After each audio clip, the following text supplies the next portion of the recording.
Tá? Então, vamos começar o nosso assunto de hoje, que é o dimensionamento geométrico da sapata. Não é o dimensionamento geotécnico, tá? O dimensionamento geotécnico não faz parte do nosso escopo.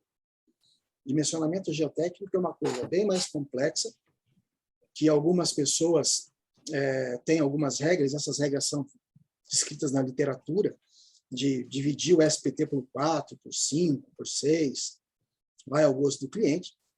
Há situações mais complexas, como, por exemplo, o método de Terzagh. Tá? Se a gente fosse adentrar nesse item, ia demorar mais ainda o curso, e eu achei por bem que não fazer, até porque eu não sou um geotécnico, eu sou um engenheiro civil que faz cálculo de estruturas. Geotecnia não é a minha onda. Tá? Então, sapata isolada, que é o item que a gente vai visualizar nesse curso.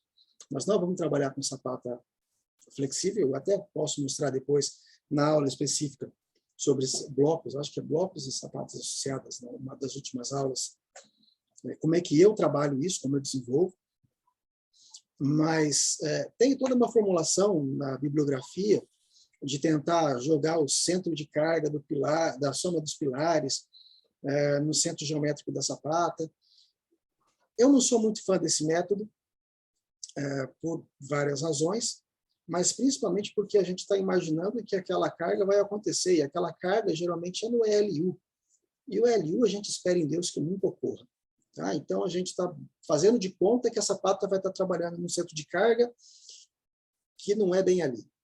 Enfim, nós não vamos ver esse tema nesse curso aqui. Hoje o nosso foco são sapatas isoladas. Hoje, e nas próximas 2 aulas, sapatas isoladas. Sapata isolada ela é chamada assim por receber apenas um pilar. E esse pilar pode ser excêntrico ou não. Quando você fala pode ser excêntrico, o que isso quer dizer?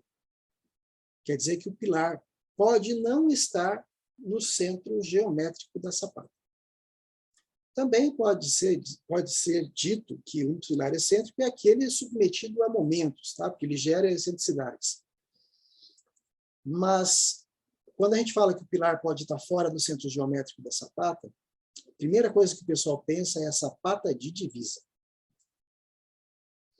Sapata de divisa pode ser dimensionada, a gente pode idealizar ela como sapata isolada, lembrando que a carga não vai estar no centro geométrico da sapata. A carga vai estar deslocada e isso acresce momentos à sapata, tá? Aumentando a excentricidade, mudando a relação de tensões nas bordas. Então, tudo isso tem que ser feito de forma bem criteriosa. Tá? Vamos continuar aqui. Eu apertei de novo o botão errado, gente. Eu vou acertar. Eu troquei agora o teclado e eu estou meio perdido. Espera aí. Então, isso aqui é uma sapata isolada. Tá? Esses 2 exemplos são exemplos de sapata isolada com pilar centrado, não excêntrico. A principal característica da sapata é a transferência direta das cargas que os pilares descarregam nelas através da pressão de contato gerado pela base. Ou seja, a sapata comprime o solo e transfere essa carga para o solo. Sapata isolada, elas são divididas em 2 categorias, rígidas e flexíveis. Nós vamos ver as 2 no decorrer do curso. Essa divisão tem relação com a altura dela. Nós temos a sapata rígida, com uma característica principal de não necessidade de verificação do cisalhamento. E a sapata flexível, como ela tem uma altura menor, ela acaba trabalhando como uma laje. E, como tal, ela deve ter a verificação de cisalhamento e punção. Tá? E como ela vai estar trabalhando a cisalhamento e punção, vai ter que resistir a isso, ela tende a ser utilizada em solos que a própria norma cita como fracos. Tá? É uma coisa que eu odeio da norma, é isso, da 6118, que ela diz textualmente, que sapatas flexíveis são de uso mais raro, mais restrita a solos fracos e com pouca carga vertical. Aí você não sabe o que quer dizer pouca carga vertical, nem o que é solo fraco. Então, quais são as informações necessárias para o dimensionamento de uma sapata? A capacidade de carga do solo, que eu já expliquei, não faz parte do nosso escopo. As reações do pilar que estará descarregando as ações na sapata. E as dimensões do pilar em si. A gente precisa saber as dimensões do pilar para dimensionar a sapata? Se a gente for buscar lá na faculdade, lá atrás, quarto ano, terceiro ou quarto ano da faculdade, era pegar a carga, dividir pela tensão do solo, tirar a raiz quadrada. A princípio não precisa da dimensão do pilar. Mas é bom. Não é obrigado, mas é bom. E eu vou mostrar por quê. Vamos lá. Momentos fletores são importantes? São extremamente importantes. A gente cansa de ver, mas cansa de tanto falar, e o pessoal continua repetindo a história de que vou pegar a carga vertical e vou dividir pela tensão do solo e deu. É a mesma situação em blocos, pegar a carga vertical e vou dividir pela capacidade de carga da estaca e é o número de estacas que eu tenho. E o povo esquece dos momentos fletores. Tá? O momento fletor é importantíssimo. E em estruturas metálicas que têm pilares articulados? Não tem momento fletor. Aí é só fazer aquilo? Dividir a carga vertical pela tensão do solo? Vamos imaginar um pilar metálico articulado na base, que, em função disso, não tem momento aplicado. Mas é aquela situação da faculdade, né? Que a gente aprende na faculdade. Pilar, sapata com carga centrada. Eu não sei se na cidade de vocês tem um negócio que chama vento. Na minha tem. Se tem vento, tem uma força horizontal, e essa força horizontal faz parte da reação do pilar. E a força horizontal vai acrescer momento à fundação. Seja ela sapata, seja ela bloco de coroamento. Tá? Então, quando vai fazer a tabela de cargas, tem que ter carga vertical, tem que ter forças horizontais, tem que ter momentos fletores. Nas duas direções. Não existe flexão composta normal em fundação. Você sempre vai ter momento nas duas direções. Sempre. É esse botão. Então, é tudo aquilo que a gente já falou aqui. Tá? Então, eu gosto de fazer uma coisa mais direta. Tá? Eu não gosto de passar toda a teoria, toda a bibliografia, para depois aplicar. Eu gosto de aplicar e ir explicando. Tá? Então, vamos fazer logo um pilar. Então, a gente vai aqui imaginar uma sapata isolada, que deve ser rígida, assentada em um solo com tensão admissível de 1,5 kg por centímetro quadrado. Gente, eu não sei aquele idioma quilonewtês, tá? Não sei. 1,5 kg por centímetro quadrado, que recebe um pilar de 40 por 25. O pilar está deitado, tá? 40 em X, 25 em Y. Um colarinho de 2,5, armado com 6 barras de 20 milímetros, e que vai estar sujeito aos seguintes carregamentos. 98 toneladas de carga vertical, 7,5 toneladas força por metro devido à ação de vento. Isso é importante, saber a que esse momento é relativo. Esse momento é relativo, tem referência a vento ou peso próprio. É importante saber isso. Por quê? Eu mostro isso lá na frente, mas eu já vou tocar nesse assunto. Quando você tem um momento sendo oriundo de forças de curta duração, você pode majorar a tensão admissível em 30%. Tá? Então, a gente diz que a tensão do solo, tensão admissível é 1,5 kg, mas a tensão máxima é de 1,5 vezes 1,3. Se os forem devidos à carga permanente, até mesmo acidental, que a gente deixa no prédio, você não pode considerar a tensão máxima como sendo a majorada. A tensão máxima que você vai verificar é com relação à tensão admissível. Aqui, para o nosso exemplo, a gente está considerando que os momentos são devido à ação de vento. Tá? 7,5 toneladas força-metro. Em X é em torno, tá? Regra da mão direita. Força em X, de 2 toneladas força.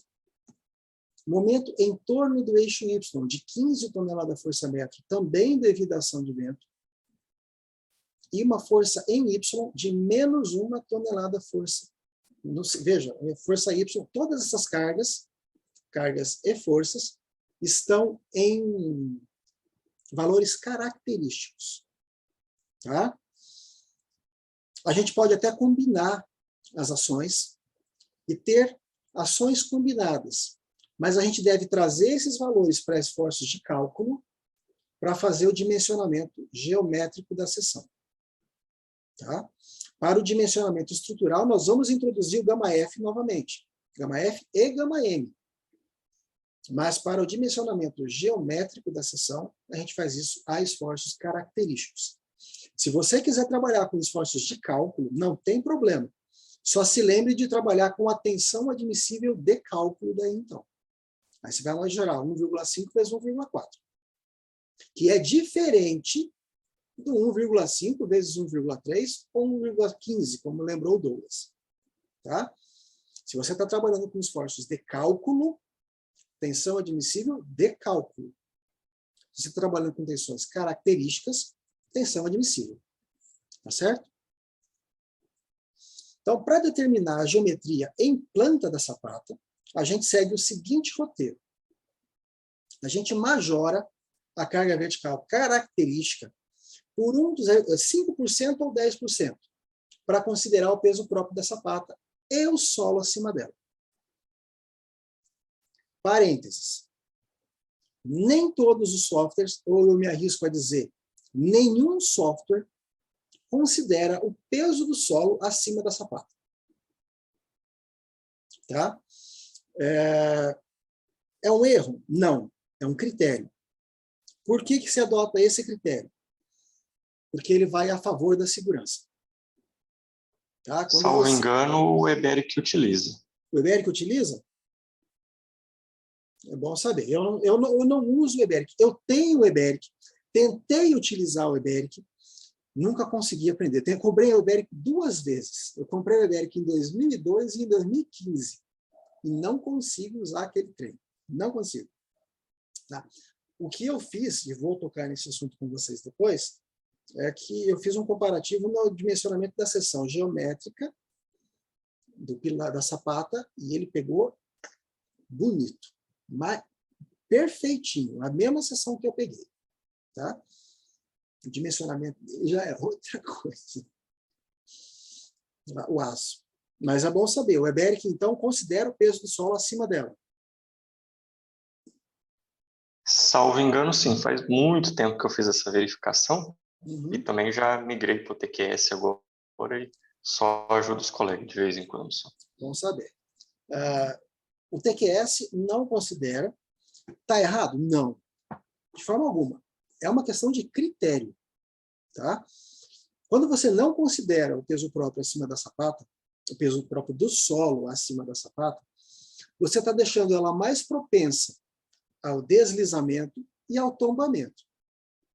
Então, você diminui a resistência dela a tombamento e a deslizamento. Então, você está indo a favor da segurança.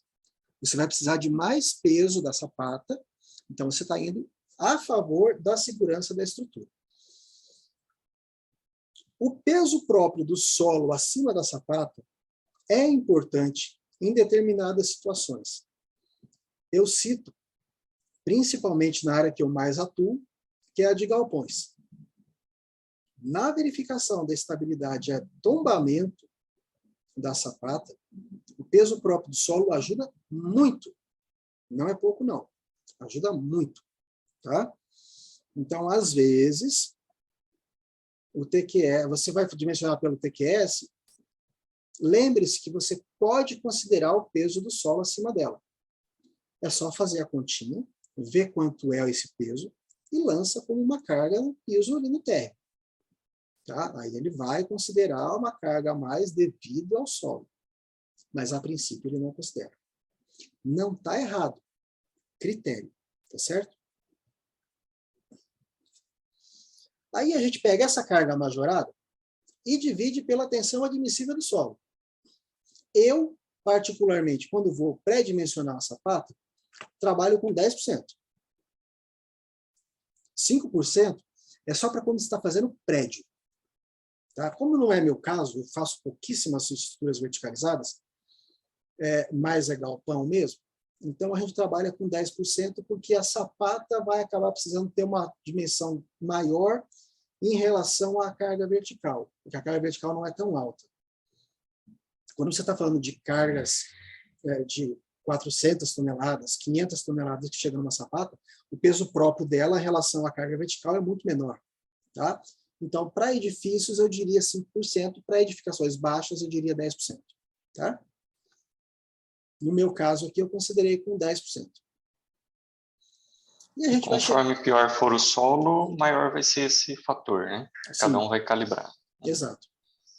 A gente vai ver no decorrer, aí você vai ver o que vai acontecer no final dessa partida. Deixa eu ver aqui, quem é que chamou alguma coisa aqui? O Douglas, tá lá, o Douglas dando aqui o caminho das pedras para quem não gosta de trabalhar em quilograma-força. E com isso aqui, fazendo essa divisão, eu tenho a área da sapata. Aí na faculdade o professor dizia assim, tira a raiz quadrada, você vai ter uma sapata quadradinha. Tá? Só que não é o melhor caminho. O melhor caminho, até mesmo estruturalmente, para a sapata, é você trabalhar com a homotetia dela.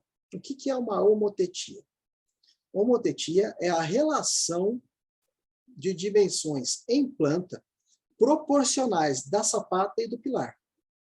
Se eu tenho um pilar que tem uma proporção 3:2, a minha sapata deve ter essa proporção 3:2. Por quê?